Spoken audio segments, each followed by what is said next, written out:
Assalamualaikum dan salam sejahtera. Kami akan membentangkan proposal kajian kami yang bertajuk Ketidakteguhan dalam Pekerjaan di Sabah. Ahli kumpulan saya terdiri pada saya sendiri, Siti Harisa binti Abdul Rahman, Siti Zulaika binti John, Rasmida binti Amir Hassan, Nasim Khan bin Ismail dan juga Muhammad Firdaus bin Abdul Rahman.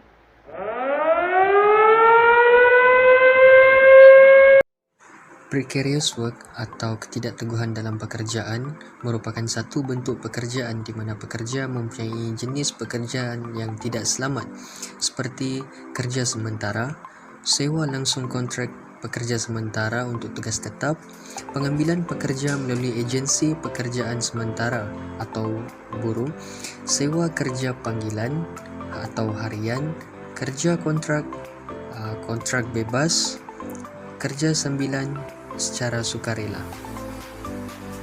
Pekerjaan yang tidak menentu biasanya dianggap sebagai pekerjaan yang bertentangan dengan norma kerja standard, iaitu pekerjaan yang selamat dengan majikan, bekerja sepenuh masa atau sepanjang tahun, bekerja di premis majikan di bawah pengawasannya, atau menikmati faedah dan hak berkanun yang luas.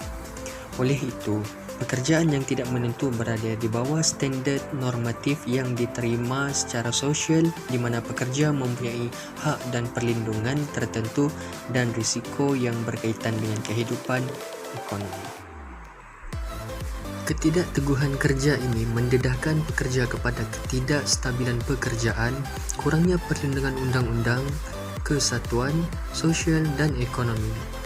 Terdapat 4 dimensi utama precarious ini, iaitu temporal, organisasi, ekonomi, dan sosial. Menurut Voskol 2010, ketidakteguhan pekerjaan dapat didefinisikan sebagai hakisan terhadap pasaran buruh dan kehilangan perlindungan dalam kontrak pekerjaan. Dengan itu, tidak heranlah bahawa ia turut digambarkan sebagai ketiadaan keselamatan pekerjaan dan mengurangi hak-hak pekerja. Seterusnya ialah permasalahan kajian. Permasalahan kajian yang pertama ialah precarious work menjadi antara trend pekerjaan utama. Menurut Carl Page, selepas krisis kewangan pada tahun 2008, bentuk pekerjaan yang tidak menentu telah meningkat secara drastik di seluruh dunia. Sehingga 2015 hanya 1/4 daripada pekerja dunia hanya berada dalam kontrak tetap, manakala selebihnya adalah kerja sementara, sambilan atau bekerja sendiri. Ia adalah peralihan global yang telah mengubah pekerjaan standard kepada pekerjaan yang tidak selamat, precarious. Permasalahan seterusnya ialah golongan muda Malaysia mengalami cabaran dengan non-standard employment. Menurut ILO 2016, mereka menghadapi ketidakteraturan pendapatan, kekurangan keselamatan ekonomi, kekurangan insurans kesihatan dan simpanan persaraan. Ketidakpastian yang wujud dalam mendapatkan tugas kerja seterusnya juga boleh meningkatkan tekanan berkaitan pekerjaan.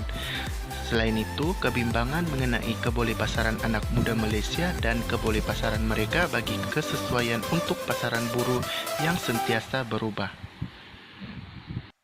Permasalahan yang terakhir ialah kesan negatif precarious job ke atas mental pekerja.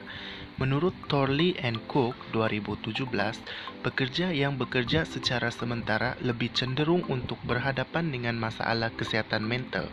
Ketidakteguhan dengan pekerjaan juga mampu meningkatkan rasa takut ke atas pelan pekerja untuk masa hadapan. Selain itu, ketidakhadiran juga menjadi masalah di kalangan pekerja. Objektif kajian kami, terdapat 2 objektif yang ingin dicapai, iaitu pertama, mengkaji pengalaman dan persepsi pekerja terhadap ketidakteguhan kerja dalam kalangan pekerja di Pusat Penataran Ilmu dan Bahasa PPIB UMS. Kedua, mengkaji impak ketidakteguhan kerja terhadap kesejahteraan pekerja di Pusat Penataran Ilmu dan Bahasa PPIB UMS. Yang seterusnya ialah metodologi kajian. Kami akan menerangkan bagaimana kaedah pendekatan yang kami akan lakukan untuk melakukan kajian ini.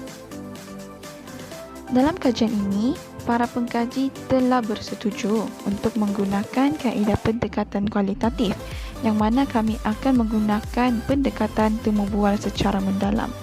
Kaedah ini memerlukan kami sebagai pengkaji untuk melakukan temu bual yang lebih terperinci berdasarkan garis panduan yang telah ditetapkan untuk menggunakan kaedah kualitatif ini. Bukan itu sahaja, kaedah temu bual dalam kajian ini juga akan memfokuskan kepada soalan temu bual semi-struktur. Pendekatan ini juga akan dilakukan menggunakan sampel yang lebih kecil agar para pengkaji dapat memberikan keterangan yang lebih terperinci mengenai jawapan dan sebab di sebalik jawapan yang telah para informan berikan kepada kami. Tambahan pula, temu bual secara mendalam ini akan dilakukan secara berulang kali, secara langsung maupun tidak langsung antara kami sebagai pengkaji dan informan kajian terpilih sepanjang kajian ini dijalankan sehinggalah para pengkaji dapat memenuhi setiap objektif yang telah ditetapkan. Namun begitu, disebabkan pandemik COVID-19, kami akan menggunakan beberapa alternatif lain bagi melakukan temu bual secara mendalam ini bersama para informan kami, iaitu seperti melalui WhatsApp, Google Form bagi mendapatkan respon setiap para informan yang terpilih. Akhir sekali penerangan bagi metodologi kajian kami ini, para pengkaji telah bersetuju untuk memilih melakukan temu bual di Pusat Pendaftaran Ilmu dan Bahasa iaitu PPIB di Universiti Malaysia Sabah UMS dalam kalangan pensyarah sambilan yang telah melakukan kontrak perkhidmatan di jabatan tersebut. Justifikasi kenapa kami memilih metodologi kajian ini adalah kerana untuk mendapatkan maklumat yang lebih mendalam dan terperinci terhadap isu kajian yang dipilih. Seterusnya saya akan membentangkan mengenai sumbangan kajian. Sumbangan kajian yang pertama ialah mengetahui akan pengalaman dan persepsi kaki tangan pensyarah sambilan Pusat Pendaftaran Ilmu dan Bahasa PPIB UMS Kota Kinabalu terhadap isu ketidakteguhan pekerjaan dan juga impak isu tersebut terhadap pekerjaan mereka. Sumbangan kajian yang kedua pula ialah kajian ini akan mendorong pihak pengurusan untuk mendapatkan inisiatif lain untuk membantu pekerja yang tidak teguh dalam pekerjaan yang mereka lakukan. Seterusnya, kajian ini turut menedahkan kepada pembaca berkaitan tentang cabaran dalam dunia pekerjaan dengan adanya penedahan berkaitan isu ini. Selain itu, kajian ini juga menedahkan kepada pembaca tentang impak buruk yang akan berlaku kepada pekerja yang mengalami ketidakteguhan dalam pekerjaan yang dilakukan. Manakala sumbangan yang terakhir pula ialah kajian ini juga akan mengembangkan lagi sorotan literatur berkaitan isu ketidakteguhan dalam pekerjaan dalam sesebuah organisasi dan ia boleh dijadikan rujukan tambahan untuk pengkaji-pengkaji yang akan datang. Sekian itu sahaja dari kami. Terima kasih.